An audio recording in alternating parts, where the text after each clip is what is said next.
अस्सलाम वालेकुम। कैसे हैं MGT 101 के स्टूडेंट्स।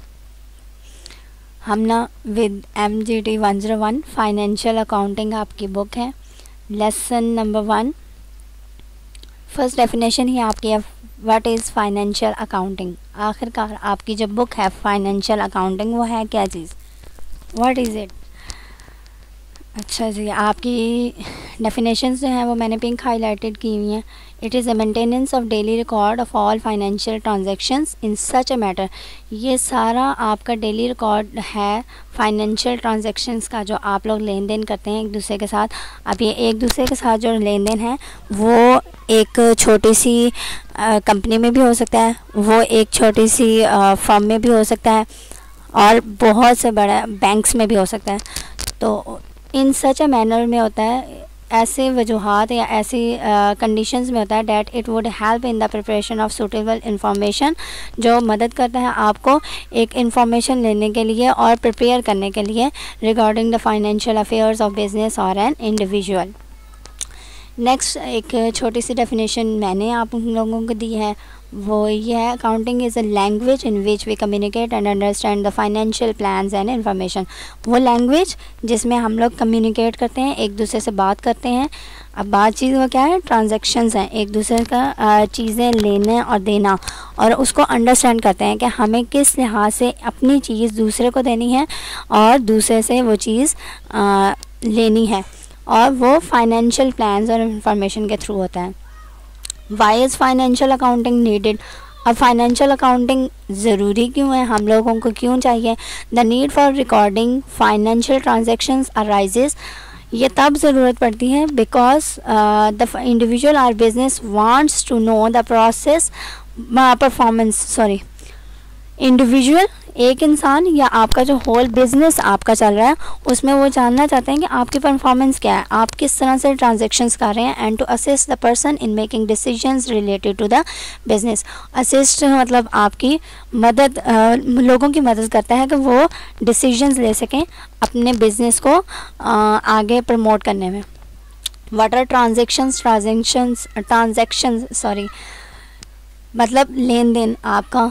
तो इसकी डेफिनेशन एक मैंने ये पिंक हाईलाइटेड फर्स्ट की है और एक लास्ट की है। ये थोड़ी सी मुझे आसान भी लगी हैं और इम्पॉर्टेंट भी हैं। In accounting or business terms, business या अकाउंटिंग में any dealing between two persons involving money or a valuable things is called transaction. आपकी मनी भी इन्वॉल्व हो सकती है और वैल्यूएबल थिंग्स भी इस्तेमाल हो सकती हैं। वैल्यूएबल थिंग्स में आपकी गोल्ड आ गया, चांदी, सोना, ये सारी चीज़ें आपकी वैल्यूएबल थिंग्स हैं। और एक डेफिनेशन आपकी, this means there to get something on has to give something in return. वही बात, आपने एक चीज़ कोई चीज़ जो है कमोडिटी आपने दूसरे को देनी है और उससे एक कमोडिटी आपने ले लेनी है। Every instance we one give something to get something is called transaction. Next है, human beings are social animals. ये आपका MCQs है। And are bound to adopt a community living style. और हमें यह ज़रूरी है कि हम लोग जिस माहौल में रहते हैं उसका लिविंग स्टाइल जो है अपनाना है। Living in a commodity essentially means that people interact with other people and are dependent on each other to fulfil their needs. अब इसकी सिंपल सी मिसाल आप लोगों को मैं दूँगी कि अगर हम लोग किसी से कोई चीज़ लेते हैं, फर्म्स हैं, कंपनियां हैं जो हमारे लिए प्रोडक्ट्स बनाती हैं, चीनी, घी, दाल, शैम्पूज़, ये सारी चीज़ें बना रही हैं, वो हमें देंगे, हम उसके बदले उनको पैसे देंगे। हम लोग डिपेंडेंट हैं कंपनीज़ पर और कंपनीज़ डिपेंड हैं हम पर। जब तक हम लोग उनकी कमोडिटीज़, उनकी चीज़ें नहीं ख़रीदेंगे उनका बिज़नेस नहीं चलेगा, और जब तक हम लोगों को चीज़ें नहीं मिलेंगी हम लोग अपनी लाइफ जो है वो नहीं गुजार सकते। ये एक पॉइंट है, every person can not fulfil all his needs like food, clothing, housing etcetera. वो जो नारा एक दफ़ा लगा था, रोटी कपड़ा मकान, ये वही चीज़ है। हम लोग जो हैं, ये कोई भी इंसान है, पाकिस्तानीज़ नहीं कहूँगी, कोई भी है, लेकिन मेनली पाकिस्तान में ही कुछ ऐसा हो रहा है जिसके पास रोटी है या एक घर है तो उनके पास कपड़े नहीं है। ये चीज़ जो है हम लोग बहुत ज़रूरी है कि एक दूसरे से लेन देन करते रहें। अब हम लोगों ने कपड़े भी जो हैं ख़ुद तो नहीं बनाने, आम इंसान जो है ख़ुद कपड़े नहीं बना रहा, कोई फर्म है, कोई फैक्ट्री है, वो कपड़े बना रही है, कपड़े जो हैं आगे शॉप्स पर वो हो रहे हैं, ट्रांसफ़र हो रहे हैं, और शॉप्स वाले जो हैं आगे से फिर हम इंसानों को, हम लोगों को दे रहे हैं। अब एक तरफ से सोचा जाए तो फैक्ट्रीज़ में काम करने वाले भी हम लोग ही हैं, लेकिन वहाँ से चीज़ें जो ट्रांसफ़र हो रही हैं वो चीज़ें हम आम लोगों तक पहुँचती हैं। He therefore depends on the other people to provide him what some of his needs. हम लोग डिपेंडेंट करते हैं एक दूसरे के ऊपर, जो चीज़ हमें चाहिए वो हम दूसरों से तवक्को करते हैं और वो लेते भी हैं, in return to him providing others with some of theirs. Next है how did it develop. ये develop कैसे हुआ? Nearly all developments happens, सारी बात है, सारी developments होती रही हैं because of human beings need for the same, क्योंकि ह्यूमन बींग्स हैं, हम इंसान हैं, हम लोगों को सारी चीज़ें एक तरह की चाहिए होती हैं। अकाउंटेंसी इज़ नो डिफरेंस, और अकाउंटेंसी भी कोई इतनी वो चीज़ नहीं है, डिफरेंस नहीं है इसमें भी। टाइम्स एंड गुड्स वर बार्टर्ड और एक्सचेंज, एक टाइम वो भी था जब गुड्स जो हैं गुड्स से एक्सचेंज हुए जाते थे। बार्टर सिस्टम वही होता है कि हम जो पुराना ज़माना था ना, वहाँ उस ज़माने में लोग अपनी कोई एक मतलब गंदम दे दी तो उन्होंने दूसरे इंसान से कपड़े ले लिए, तो ये बार्टर सिस्टम होता था। When the concept of money was introduce, जब से जो है पैसे का जो कंसेप्ट है इंट्रोड्यूस हुआ है, it became a little more difficult, और ये जो है बहुत ज़्यादा अब डिफ़िकल्ट हो गया है, थोड़ा सा हुआ है लेकिन इतना ज़्यादा हो गया है डिफ़िकल्ट। और ये एग्जांपल ऑफ शेपर्ड है, जैसे कि वो बकरियाँ चराने वाले होते थे, वो एक बकरी दे देंगे तो उसके बदले गंदम ले लें, तो ये चीज़ें जो हैं ये सारी बार्टर सिस्टम ही था। नेक्स्ट आपका है by the elders of households. हाँ जी, ये है the old custom of keeping separate पोटलीज। पिछले ज़माने में जो घर चलाने वाले होते थे, मतलब जो सरबराह होते थे, उनके पास एक अलहदा से उन्होंने पोटलीज वगैरह बनाई होती थी, वो जो अपने जो है लगा लेते थे जेब पॉकेट्स वगैरह, उनमें उन्होंने पैसे रख देना था कि जी ये सेव है, इसको आपने नहीं छेड़ना, आगे जो है आप लोग जो यूज़ करेंगे, जो कमाएंगे वो आपने यूज़ करना है। तो today business budgeting is on the same line. तो अब जो है वो जो सरबराह होते थे पहले ज़माने के, उनको उन्होंने छोड़ दिया और अब उन्होंने बजट लाइन जो है बैंक्स में पैसे रखना शुरू कर दिया। What is budget? आपकी डेफिनेशन फिर से है, budget is a plan of income, expenses and other financial operations for the future period. Budget आपकी क्या है? ज़रिया आमदनी, आपकी कितनी आमदनी है, आप उसको कैसे खर्च करेंगे, आप उसमें से क्या चीज़ सेव करेंगे फ्यूचर के लिए। कॉन्सेप्ट ऑफ कॉस्टिंग, ज़ाहिर बात है आप जो चीज़ बना रहे हैं, फर्म्स वाले जो चीज़ बना रहे हैं, उन्होंने आगे जब चीज़ बेचनी है वो सारी चीज़ें कैसे उन्होंने कैलकुलेट करनी है, जितना उनका पैसा लगा है मशीनरी लगाने में, लेबर्स लगाने में, उन सब को उन्होंने कैलकुलेट करना है, फिर आगे से उनको प्रॉफिट होगा तो वो चीज़ बनाएंगे। ये आपकी डेफिनेशन देख लें। A person making or producing anything must not only know how much it cost to make, उसको ये भी ज़रूरी होना चाहिए कि उसने कोई वो चीज़ जो है वो बनाई है, जो चीज़ बना रहा है फर्म में, फैक्ट्री में, वो कितने की बनी है, but also to help the determining the sale price. लेकिन उसने ये भी डिटरमाइन करना है कि उसकी सेल प्राइस क्या होनी चाहिए कि उसको कोई ना कोई फ़ायदा भी हो, प्रॉफिट भी हो। नेक्स्ट है component which has gone into production. वही बात है इस वाले पॉइंट में भी कि पर्सन, उस इंसान ने सारी चीज़ों की कॉस्ट देखनी है और उसके बाद फाइनलाइज करना है कि उसने सेलिंग प्राइस क्या रखनी है जिससे उसको कोई ना कोई प्रॉफिट हो। The control of cost being incurred is also necessary, otherwise the same can exceed the estimates. आपने उसको इंक्योर भी करना है। ज़ाहिर बात है अगर आप एक फर्म में काम कर रहे हो और फर्म में आपने जो है बनाना शुरू किया शैम्पू बनाने के लिए जो मशीनरी लगी है, जो लेबर्स लगे हैं, वो लेट्स सपोज मैं कह देती हूँ कि 20,000 लगे हैं।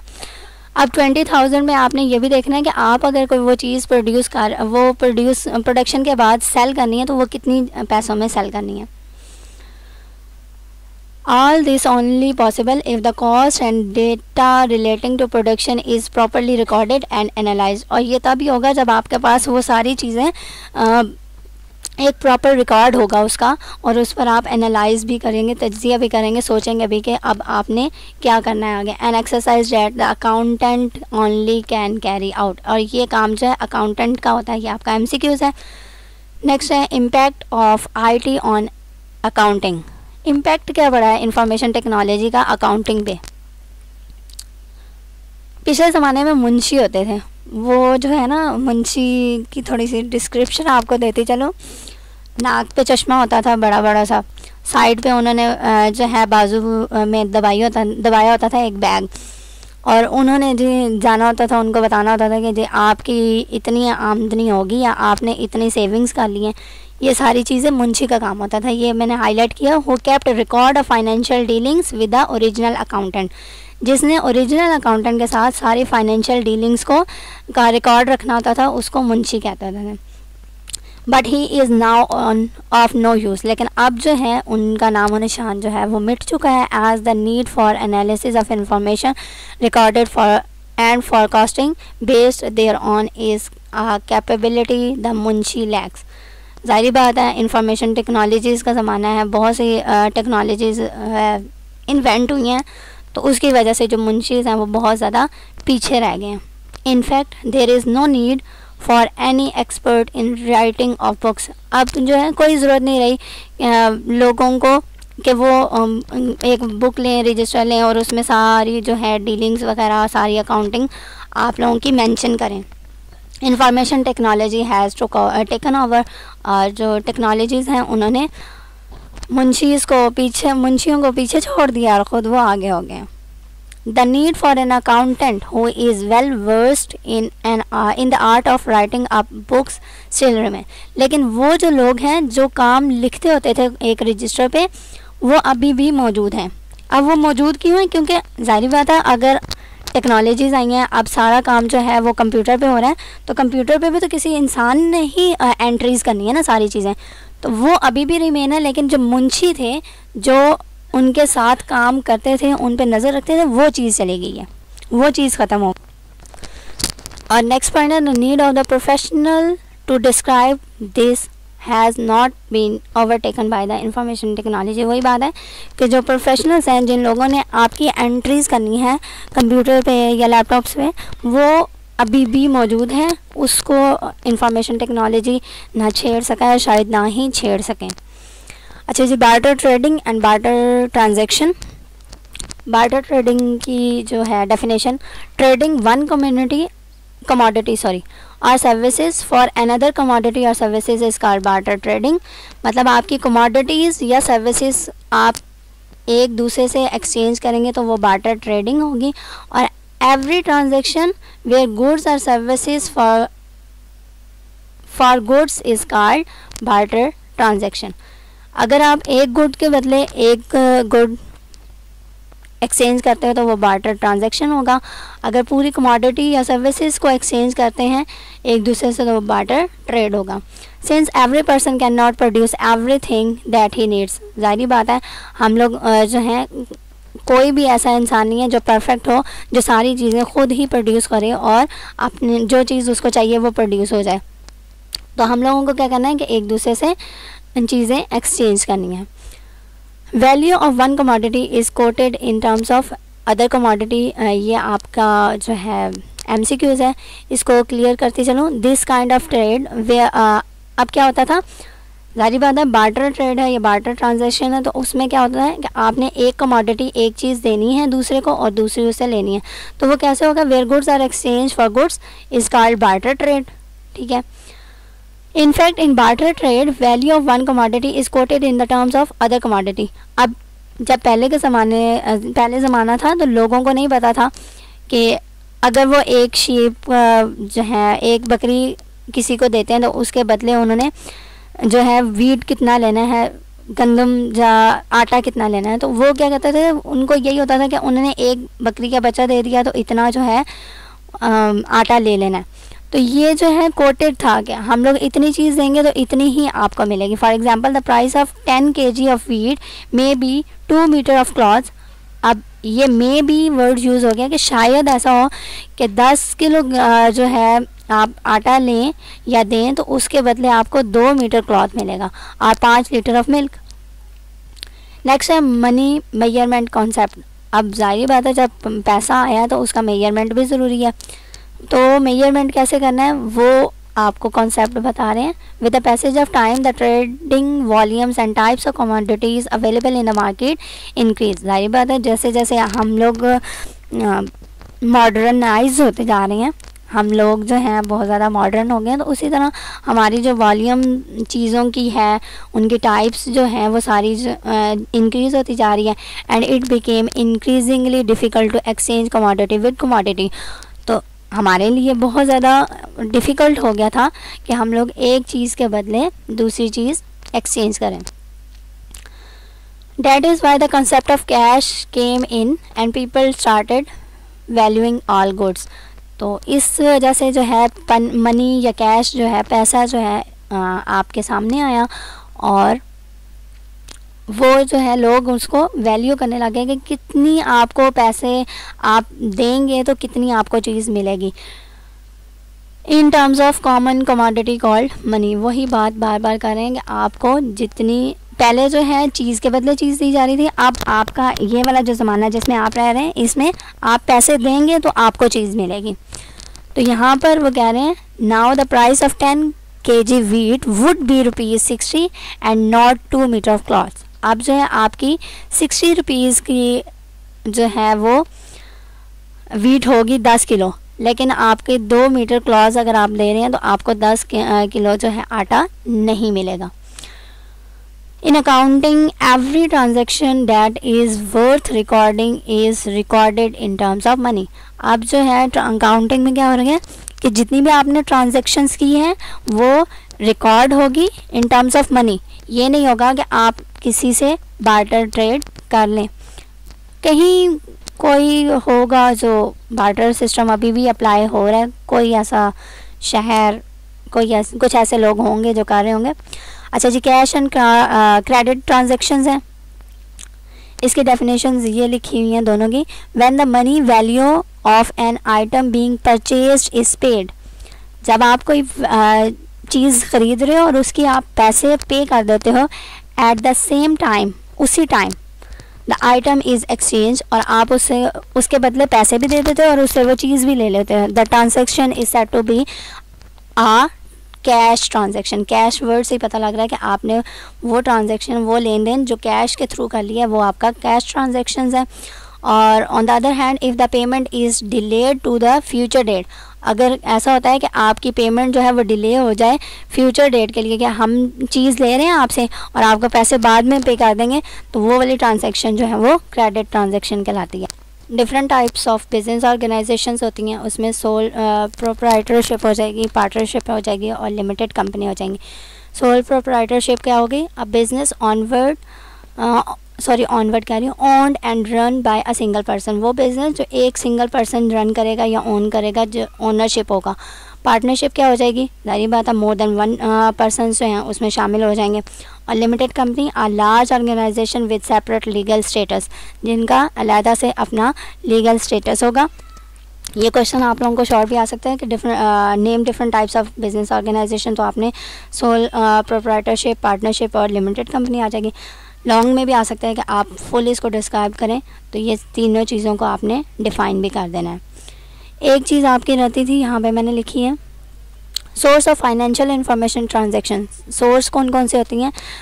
ट्रांजैक्शंस नहीं आता। Source of financial information, financial information के सोर्सेज कौन कौन से होते हैं? ट्रांजैक्शंस हैं, इवेंट्स हैं और कंडीशंस हैं। और इन तीनों चीज़ों को मिला के हम लोग अकाउंटिंग फिनोमेना वर्ड यूज़ करते हैं। थैंक यू, अल्लाह हाफिज़। उम्मीद है आपको लेसन पसंद आया होगा।